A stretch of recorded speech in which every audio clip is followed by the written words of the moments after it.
Everyone. Welcome, welcome, welcome. I am so glad you're here. Thanks for tuning in. Tonight, we'll be reading chapter 16 of Up from Slavery by Booker T. Washington, page 267.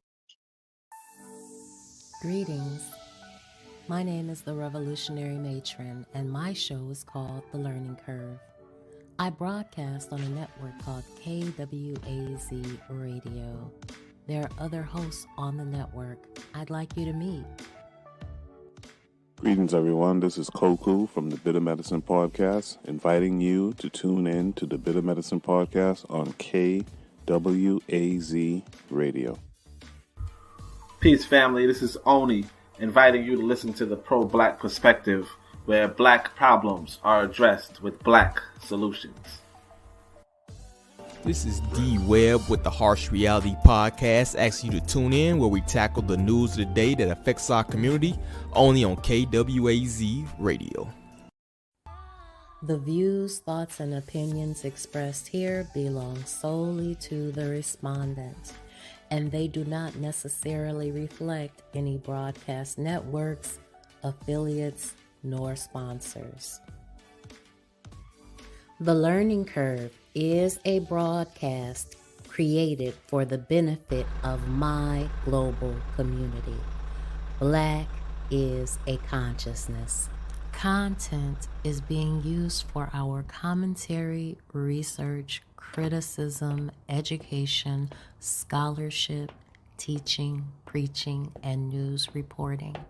No copyright infringement is intended. I will make enunciation mistakes. I will give you my opinion about the information. And if you ever ask, I will send you my source.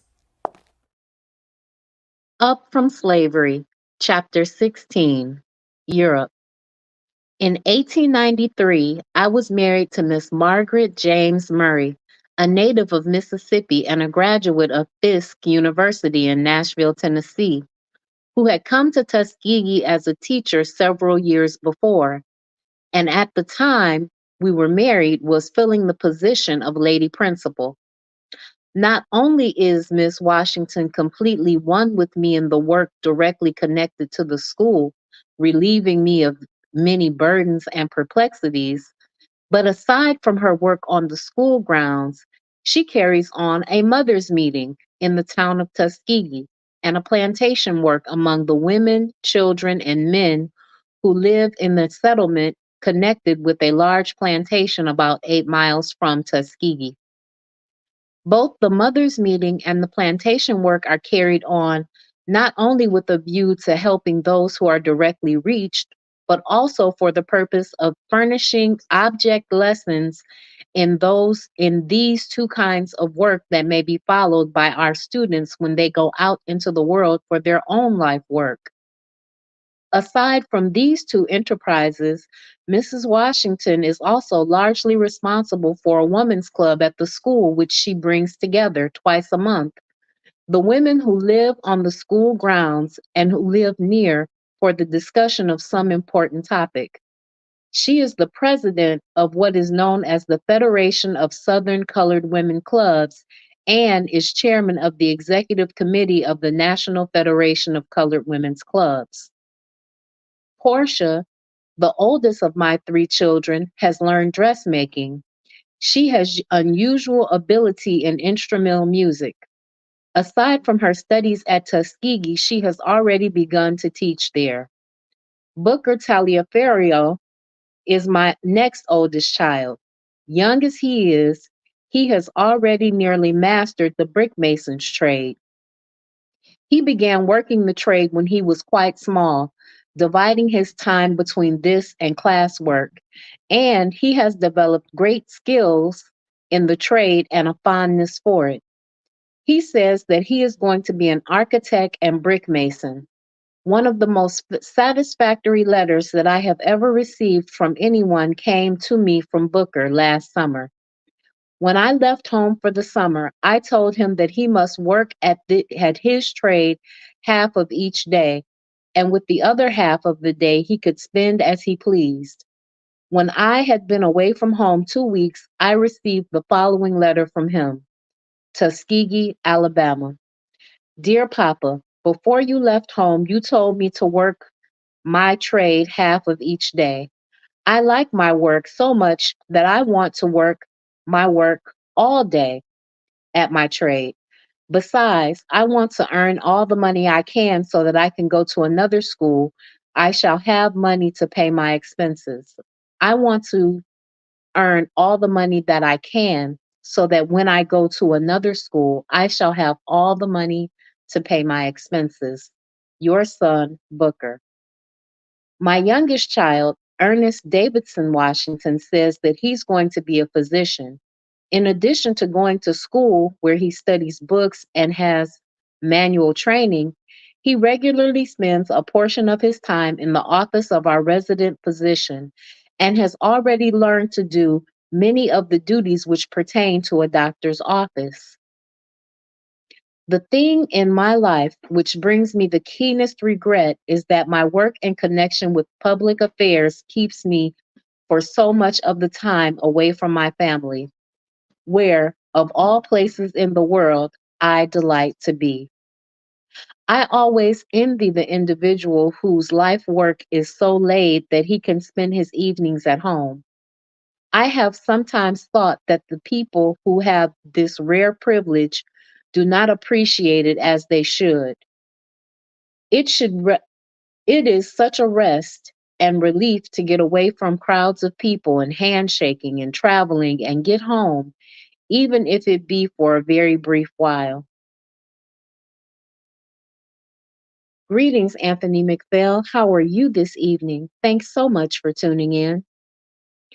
Another thing at Tuskegee, out of which I get a great pleasure and satisfaction, is in the meeting of our students and teachers and their families in the chapel for devotional exercises every evening at 8:30, the last thing before retiring for the night. It is an inspiring sight when one stands on the platform there and sees before him 11 or 1,200 earnest young men and women. One cannot but feel that it is a privilege to help to guide them to a higher and more useful life. In the spring of 1899, there came to me what I might describe as almost the greatest surprise of my life. Some good ladies in Boston arranged a public meeting in the interest of Tuskegee to be held in the Hollis Street Theater. This meeting was attended by large numbers of the best people of Boston, of both races. Bishop Lawrence presided. In addition to an address made by myself, Mr. Paul Lawrence Dunbar read from his poems, and Mr. W.E.B. Du Bois read an original sketch. Some of those who attended this meeting noticed that I seemed unusually tired, and some little time after the close of the meeting, one of the ladies who had been interested in it asked me in a casual way if I had ever been to Europe. I replied that I never had. She asked me if I had ever thought of going, and I told her no, that it was something entirely beyond me. This conversation soon passed out of my mind, but a few days afterward, I was informed that some friends in Boston, including Mr. Francis J. Garrison, had raised a sum of money sufficient to pay all the expenses of Miss Washington and myself during a 3 or 4 months trip to Europe. It was added with emphasis that we must go. A year previous to this, Mr. Garrison had attempted to get me to promise to go to Europe for a summer's rest, with the understanding that he would be responsible for raising the money among his friends for the expenses of the trip. At that time, such a journey seemed so entirely foreign to anything that I should ever be able to undertake that I confess that I did not give the matter very serious attention. But later, Mr. Garrison joined his efforts to those of the ladies whom I have mentioned, and when their plans were made known to me, Mr. Garrison not only had the route mapped out, but had, before I believe, selected the steamer upon which we were to sail. The whole thing was so sudden and unexpected that I was completely taken off my feet. I had been at work steadily for 18 years in connection with Tuskegee, and I had never thought of anything else but ending my life in that way. Each day, the school seemed to depend upon me more largely for its daily expenses, and I told these Boston friends that while I thanked them sincerely for their thoughtfulness and generosity, I could not go to Europe for the reason that the school could not live financially while I was absent. They then informed me that Mr. Henry L. Higginson and some other good friends who I know do not want their names made public were then raising a sum of money that would be sufficient to keep the school in operation while I was away. At this point, I was compelled to surrender. Every avenue of escape had been closed. Deep down in my heart, the whole thing seemed more like a dream than like a reality. And for a long time, it was difficult for me to make myself believe that I was actually going to Europe. I had been born and largely reared in the lowest depths of slavery, ignorance, and poverty. In my childhood, I had suffered for want of a place to sleep, for lack of food, clothing, and shelter. I had not had the privilege of sitting down to a dining hall table until I was quite well grown. Luxuries had always seemed to me to be something meant for white people, not for my race. I had always regarded Europe and London and Paris as much as I regard heaven. And now, would it be, and how could it be that I was actually going to Europe? Such thoughts as these were constantly with me. Two other thoughts troubled me a good deal. I feared that the people who heard what Mrs. Washington and I feared that the people who heard that Mrs. Washington and I were going to Europe might not know all the circumstances and might get the idea that we had in some way, some might say, stuck up and were trying to show off. I recalled that from my youth, I had heard it said that too often when people of my race reached any degree of success, they were inclined to unduly exalt themselves, to try and ape the wealthy, and in doing so, to lose their heads. The fear that people might think of us haunted me a good deal. Then, too, I could not see how my conscience would permit me to spare the time from my work to be happy. It seemed mean and selfish in me to be taking a vacation while others were at work and while there was so much that needed to be done. From the time I could remember, I had always been at work, and I did not see how I could spend 3 or 4 months doing nothing. The fact was that I did not know how to take a vacation. Miss Washington had much the same difficulty in getting away, but she was anxious to go because she thought that I needed the rest. There were many important national questions bearing upon the life of the race which were being agitated at that time, and this made it all the harder for us to decide to go. We finally gave our Boston friends our promise that we would go, and then they insisted that the date of our departure be set as soon as possible. So we decided upon May 10th. My good friend Mr. Garrison kindly took charge of all the details necessary for the success of the trip, and he, as well as other friends, gave us a great number of letters of introduction to people in France and England, and made other arrangements for our comfort and convenience abroad. Goodbyes were said at Tuskegee, and we were in New York on May 9th, ready to sail the next day. Our daughter Portia, who was then studying in South Framingham, Massachusetts, came to New York to see us off. Mr. Scott, my secretary, came with me to New York in order that I might clear up the last bit of business before I left. Other friends also came to see us off just before we went on board the steamer. Another pleasant surprise came to us in the form of a letter from two generous ladies, stating that they had decided to give us the money with which to erect a new building to be used properly housing all our industries for girls at Tuskegee. We were to sail on the Friesland of the Red Star Line, and a beautiful vessel she was. We went on board just before noon, the hour of sailing.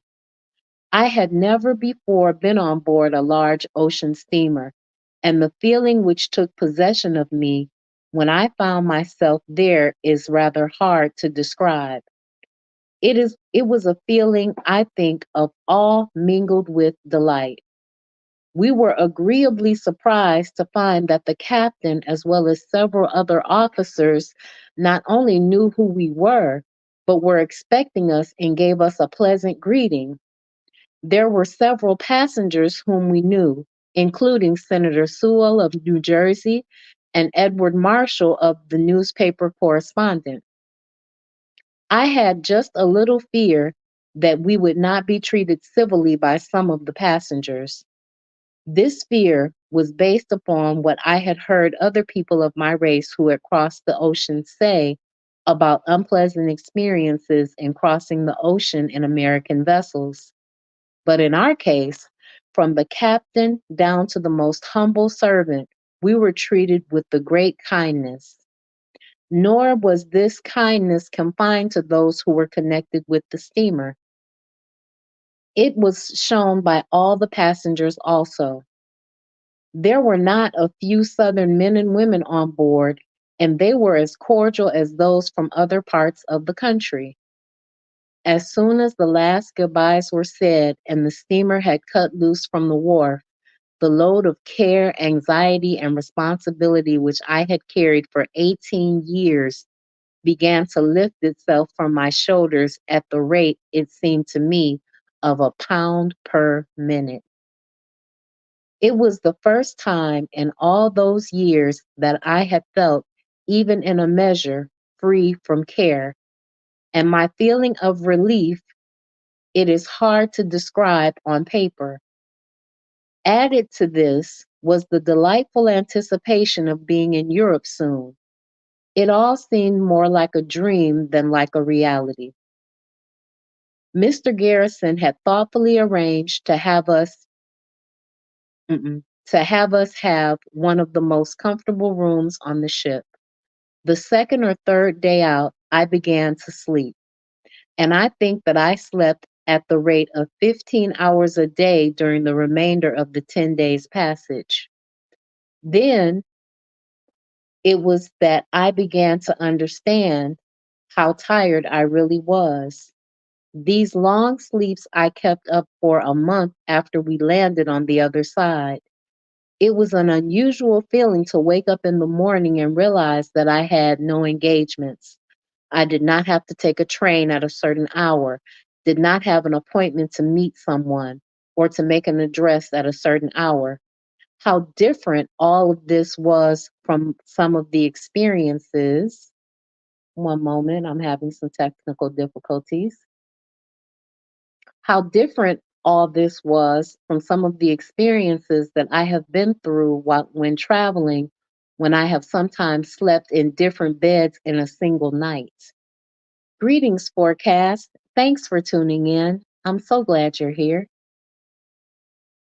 When Sunday came, the captain invited me to conduct the religious services, but not being a minister, I declined. The passengers, however, began making requests that I deliver an address to them in the dining saloon sometime during the voyage, and this I consented to do. Senator Sewell presided at this meeting, After 10 days of delightful weather during which I was not seasick for a day, we landed in an interesting old city of Antwerp in Belgium. The next day after we landed happened to be one of those numberless holidays which the people of those countries are in the habit of observing. It was a bright, beautiful day. Our room in the hotel faced the main public square, and the sights there, the people coming in from the country with all kinds of beautiful flowers to sell, the women coming in with their dogs drawing large, brightly polished cans filled with milk, the people streaming into the cathedral, filled me with a sense of newness that I have never before experienced. After spending some time in Antwerp, we were invited to go with a party of a half dozen persons on a trip through Holland. This party included Edward Marshall and some American artists who had come over on the same steamer with us. We accepted the invitation and enjoyed the trip greatly. I think it was all the more interesting and instructive because we went for most of the day on one of the slow, old-fashioned canal boats. This gave us an opportunity seeing and studying the real life of the people in the country districts. We went in this way as far as Rotterdam and later to The Hague, where the peace conference was then in session and where we were kindly received by the American representatives. The thing that impressed itself most on me in Holland was the thoroughness of the agriculture and the excellence of the Holstein cattle. I never knew, before visiting Holland, how much it was possible for people to get out of a small plot of ground. It seemed to me that absolutely no land was wasted. It was worth a trip to Holland too, just to get sight of 300 or 400 fine Holstein cows grazing in one of those intensely green fields. From Holland, we went to Belgium and made a hasty trip through that country, stopping at Brussels, where we visited the battlefield of Waterloo. From Belgium, we went directly to Paris, where we found that Mr. Theodore Stanton, the son of Miss Elizabeth Cady Stanton, had kindly provided accommodations for us. We had barely got settled in Paris before an invitation came to me from the University Club of Paris to be its guest at a banquet which was soon to be given. The other guests were ex-President Benjamin Harrison, and Archbishop of Ireland, who were in Paris at the time. The American ambassador, General Horace Porter, presided the banquet. My address on this occasion seemed to give great satisfaction to those who heard it. General Harrison kindly devoted a large portion of his remarks at dinner to myself and to the influence of the work at Tuskegee on the American race question. After my address at this banquet, other invitations came to me, but I declined most of them, knowing that if I accepted them all, the object of my visit would be defeated. I did, however, consent to deliver an address in the American Chapel the following Sunday morning, and at this meeting, General Harrison, General Porter, and other distinguished Americans were present. Later, we received a formal call from the American ambassador and were invited to attend a reception at his residence. At this reception, we met many Americans among them Justices Fuller and Harlan of the United States Supreme Court. During our entire stay of a month in Paris, both the American ambassador and his wife, as well as several other Americans, were very kind to us. While in Paris, we saw a good deal of the now famous American Negro painter, Mr. Henry C. Tanner, whom we had formerly known in America. It was very satisfactory to find out how well known Mr. Tanner was in the field of art and to note the high standing which all classes accorded to him. When we told some Americans that we were going to the Luxembourg Palace to see a painting by an American Negro, it was hard to convince them that a Negro had been thus honored. I do not believe they were really convinced of the fact until they saw the picture for themselves. My acquaintance with Mr. Tanner reinforced in my mind the truth that which I am constantly trying to impress on our students at Tuskegee and on all our people throughout the country as far as I can reach them with my voice. That any man, regardless of color, will be recognized and rewarded just in proportion as he learns to do something well, learns to do it better than someone else, however humble the thing may be. As I have said, I believe that my race will succeed in proportion as it learns to do a common thing in an uncommon manner, learns to do a thing so thoroughly that no one can improve upon what it has done, learns to make its services indispensable of indispensable value. This was the spirit that inspired me in my first effort at Hampton when I was given the opportunity to sweep and dust that schoolroom. In a degree, I felt that my whole future life depended upon the thoroughness with which I cleaned that room, and I was determined to do it so well that no one could find any fault with the job. Few people ever stopped, I found, when looking at his pictures to inquire whether Mr. Tanner was a Negro painter, a French painter, or a German painter. You notice how they separate Negro. There is no Negro land. There's a France for the French painter, there's a Germany for the German painter, but there is no Negro land for the Negro painter. They simply knew that he was able to produce something which the world wanted, a great painting, and the matter of his color did not enter into their minds.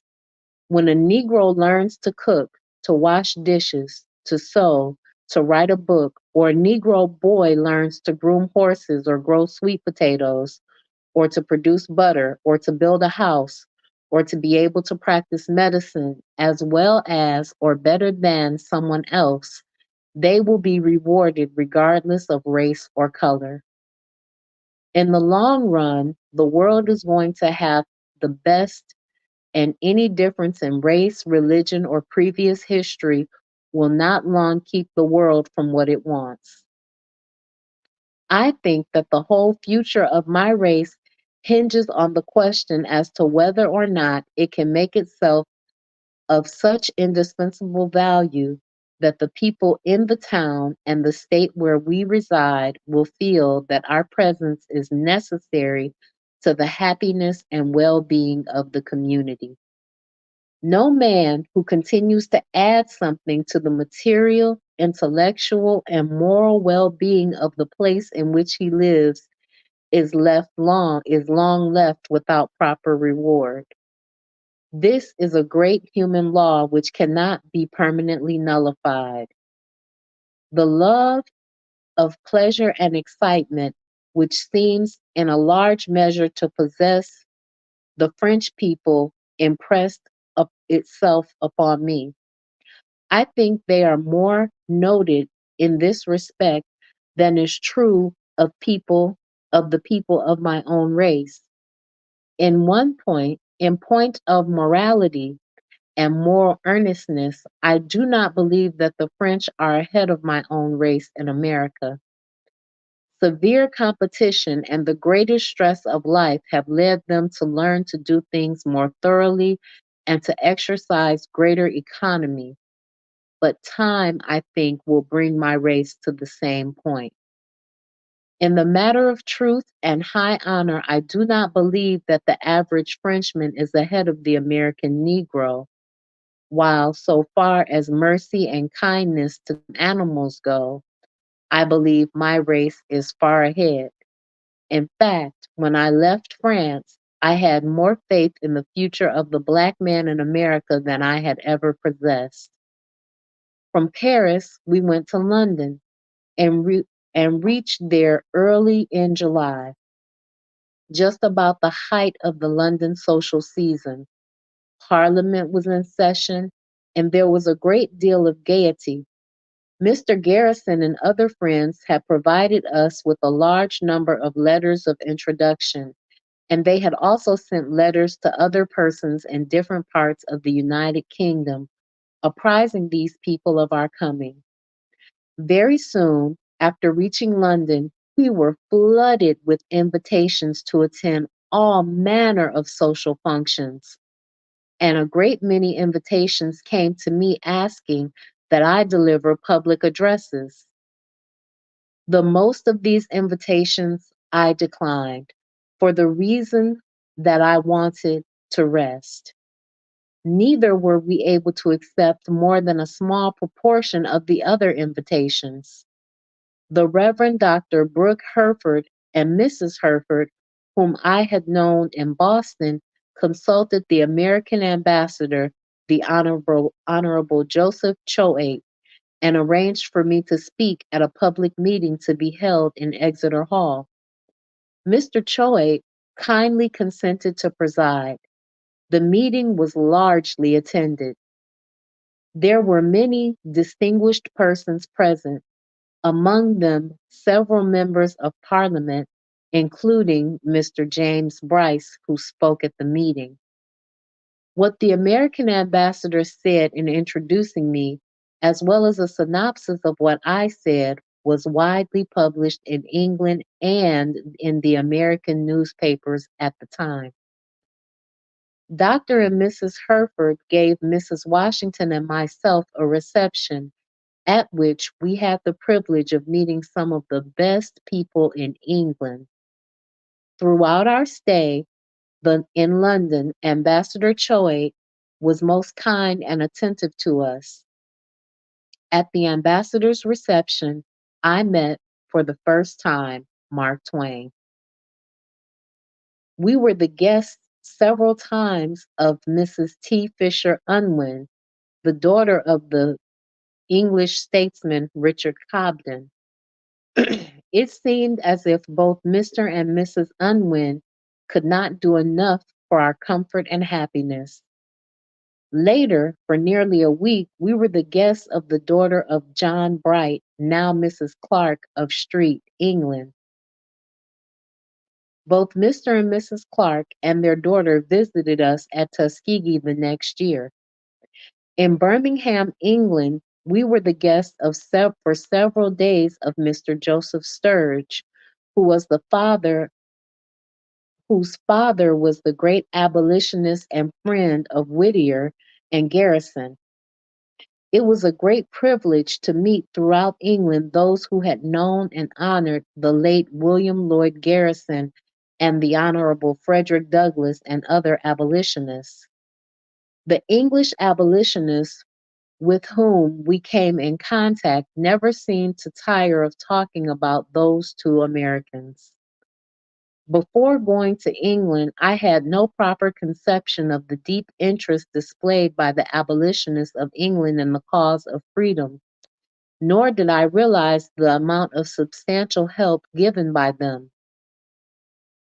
In Bristol, England, both Mrs. Washington and I spoke at the Women's Liberal Club. I was also the principal speaker at the commencement exercises of the Royal College for the Blind. These exercises were held in the Crystal Palace, and the presiding officer was the late Duke of Westminster, who was said to be, I believe, the richest man in England, if not in the world. The Duke, as well as his wife and their daughter, seemed to be pleased with what I said and thanked me heartily. Through the kindness of Lady Aberdeen, my wife and I were enabled to go with a party of those who were attending the International Congress of Women, then in session in London, to see Queen Victoria at Windsor Castle, where afterward we were all the guests of Her Majesty at tea. And our party was Miss Susan B. Anthony, and I was deeply impressed with the fact that one did not often get an opportunity to see, during the same hour, two women so remarkably different in ways as Susan B. Anthony and Queen Victoria. In the House of Commons, which we visited several times, we met Sir Henry M. Stanley. I talked with him about Africa and its relation to the American Negro, and after my interview with him, I became more convinced than ever that there was no hope for the American Negro's improving his condition by immigrating to Africa.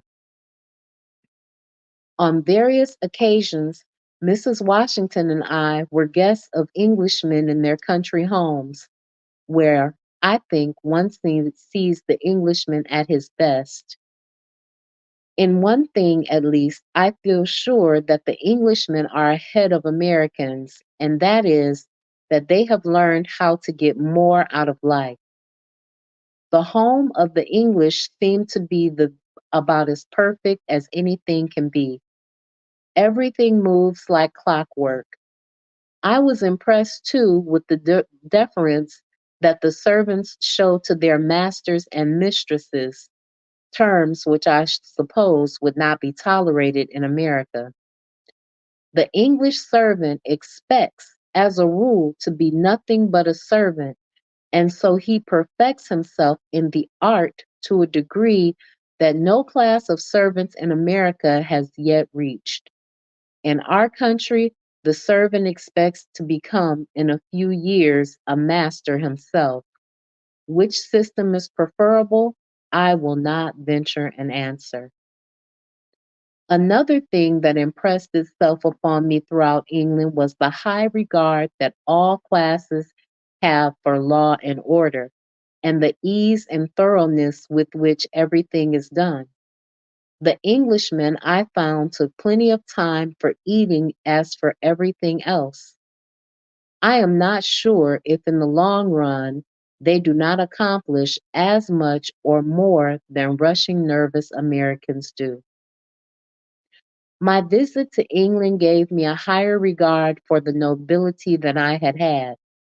I had no idea that they were so generally loved and respected by the masses, nor had I any correct conception of how much time and money they spent in works of philanthropy, and how much real heart they put into this work. My impression had been that they merely spent money freely and had a good time. It was hard for me to get accustomed to speaking to English audiences.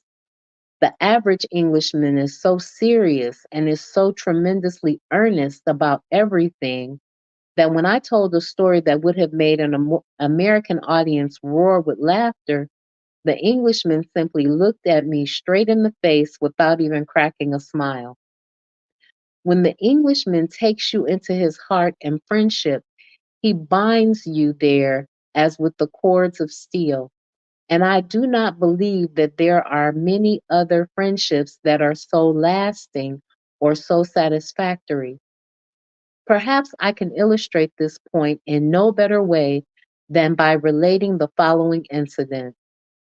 Mrs. Washington and I were invited to attend a reception given by the Duke and Duchess of Sutherland at Stafford House, said to be the finest house in London.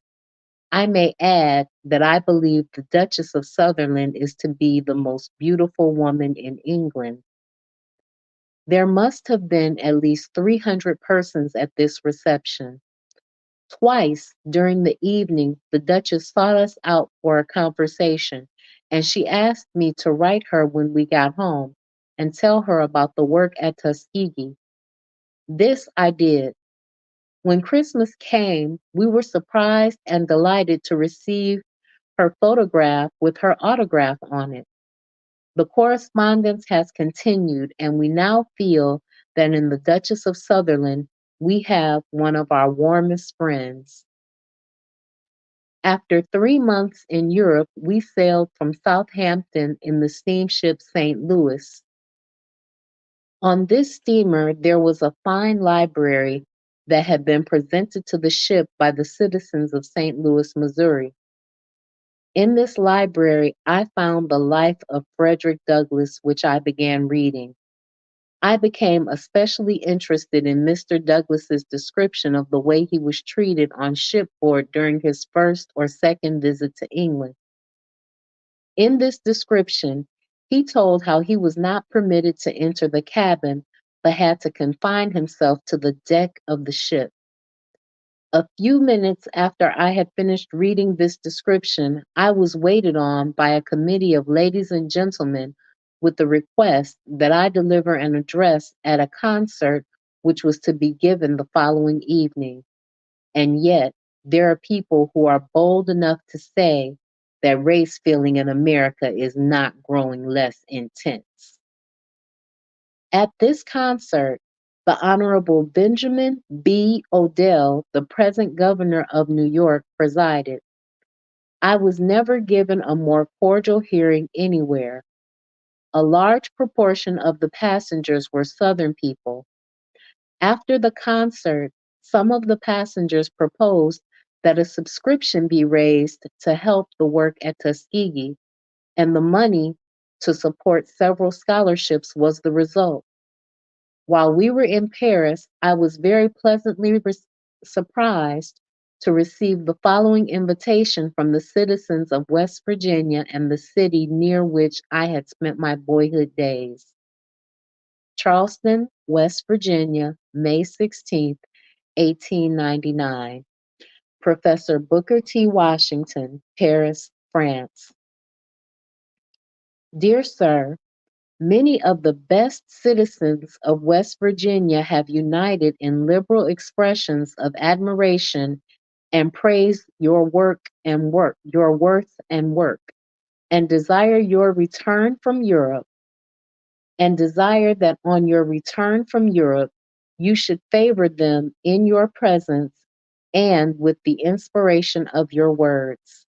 We most sincerely endorse this move, and on behalf of the citizens of Charleston, extend to you our most cordial invitation to have you come to us, that we may honor you who have done so much by your life and work to honor us. We are the Common Council of the City of Charleston, very truly yours, by W. Herman Smith, Mayor. This invitation from the City Council of Charleston was accompanied by the following. Professor Booker T. Washington, Paris, France. Dear Sir, we, the citizens of Charleston and West Virginia, desire to express our pride in you and the splendid career that you have thus far accomplished, and ask that we be permitted to show our pride and interest in a substantial way. Your recent visit to your old home in our midst awoke within us the keenest regret that we were not permitted to hear you and render some substantial aid to your work before you left for Europe. In view of the foregoing, we earnestly invite you to share the hospitality of our city upon your return from Europe, and give us the opportunity to hear you and put ourselves in touch with your work in a way that will be most gratifying to yourself, and that we may receive the inspiration of your words and presence. An early reply to this invitation with an indication of the time you may reach our city will greatly oblige.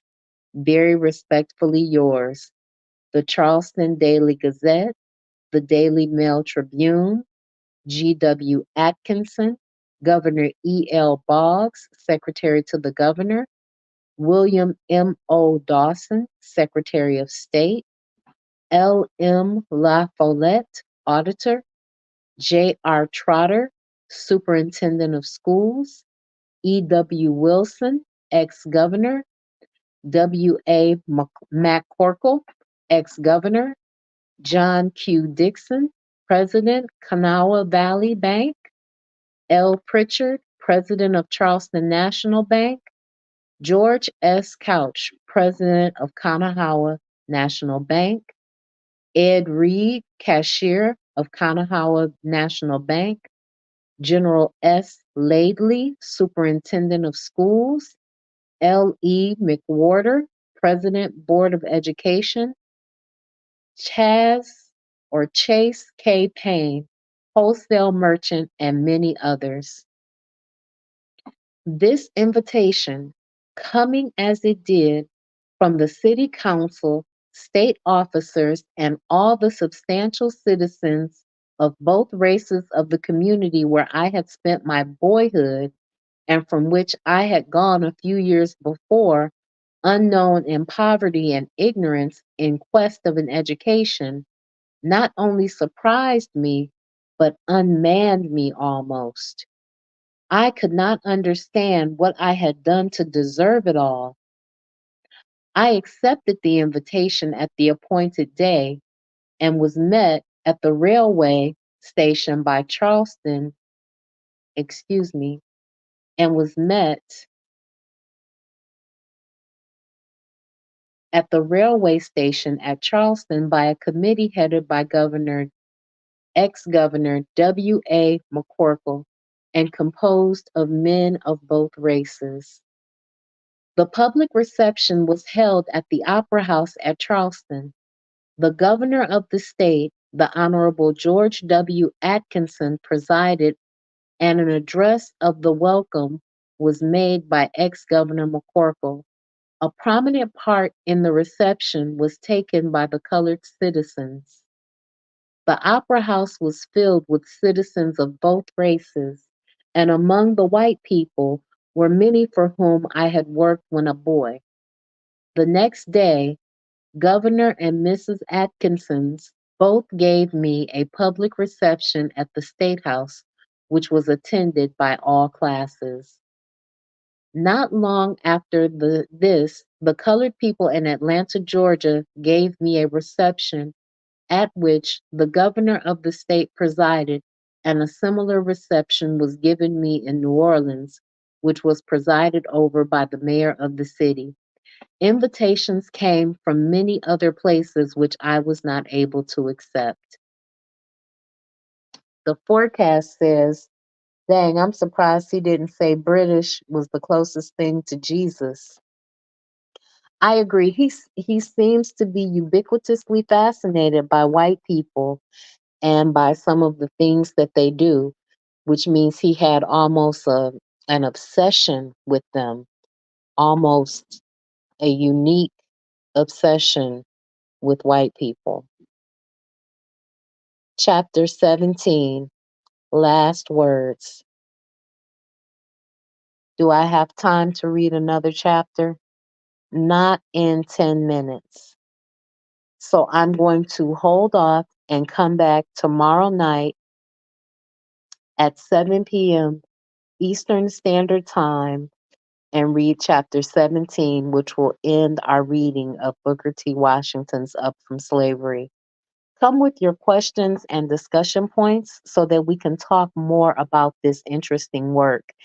He had an obsession almost with white people and with listening to the disparaging remarks that they had to give about Africans.